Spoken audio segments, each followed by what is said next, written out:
what would be most beneficial to people if they need support between those sessions? I think between the one-on-ones and between the groups, one of the things that I love providing is resources that you can do it yourself. So there are a bunch of resources that you can mix and match and use however you want to use it. Sometimes there are guided meditations, kind of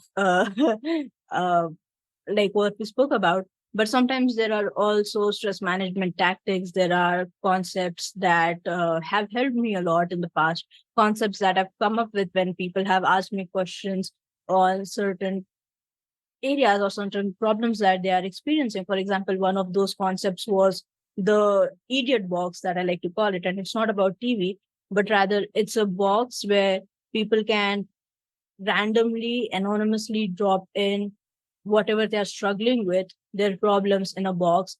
And those problems can then be read out loud in front of the entire team so that everyone can come up with creative solutions to work on them without the person who put in the solution feeling scared of losing their job or feeling scared of whatever recommendation could come their way. And so the more you have concepts like these, the easier it becomes for teams to come up with their own unique solutions that can be modified based off of what the base concepts you're providing. They can modify it and use it however they want to use it. And so resources, I feel like, is a really cool way to kind of tie everything up in a nice knot and allowing them to kind of play around with it. Right. Okay. So then the next part of this would be, ideally, how often should that support be available? In the case of resources, it's just whenever they want to read it or access it.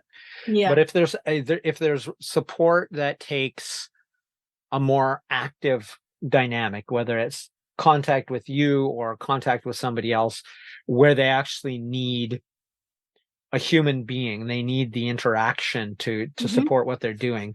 So ideally, how often in that case should that support be available? Now, I want to emphasize the word ideally here.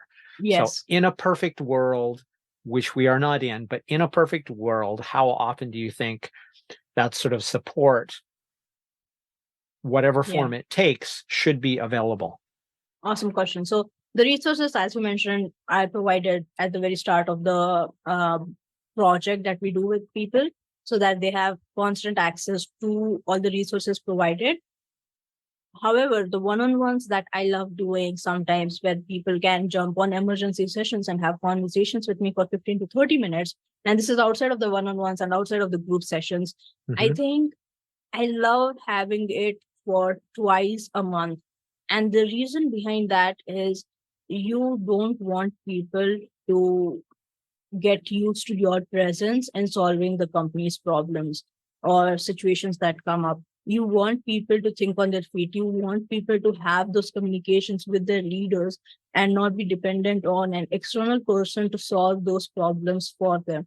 And so I prefer doing it twice a month, solely because if it is a personal issue, we'll work on it, but you also need to learn how to think on your feet and come up with solutions or come up with the ways you can have these conversations with people who can potentially support you in changing the scenario. And I know this sounds brutal, but I think it also trains people to, once again, do what we are trying to do in the organization, is to have a healthy work environment enough to speak up and receive support. But yeah, that would be my response.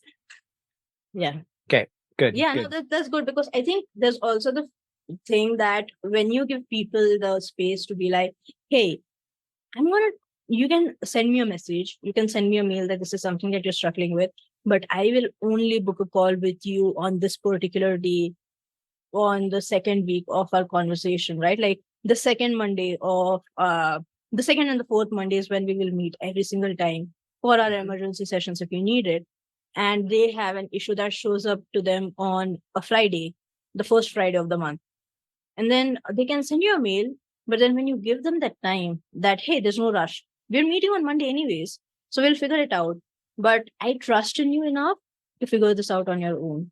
I trust you and I believe in you, and I know that you're smart enough to figure this out on your own. If you're not, we are anyways meeting on Monday. So there's not that huge of a gap for us to work on this together. but I would invite you to kind of do this on your own. When you give people that space, when you give people that trust, it's miraculous how quickly their brains start to work. When they know that there is someone supporting them, but also that they know enough to figure this out by themselves.